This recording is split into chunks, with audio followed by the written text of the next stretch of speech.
Ама как след 10 минути? Няма как да стигна. Автобуса ми закъснява, а сега да ходя първа да взимам колата, да търся къде да я паркирам и после да стигна до вас, просто няма да успея.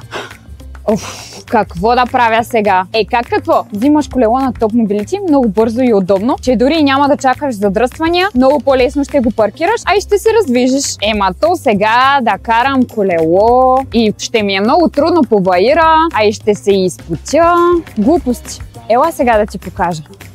С колелата на Топ Мобилити може да се предвижваш бързо и лесно.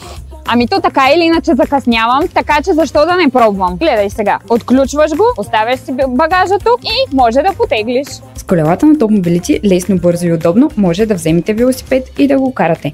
Имаме удобни стоянки, като на лилава и зелена зона, може да ги паркирате.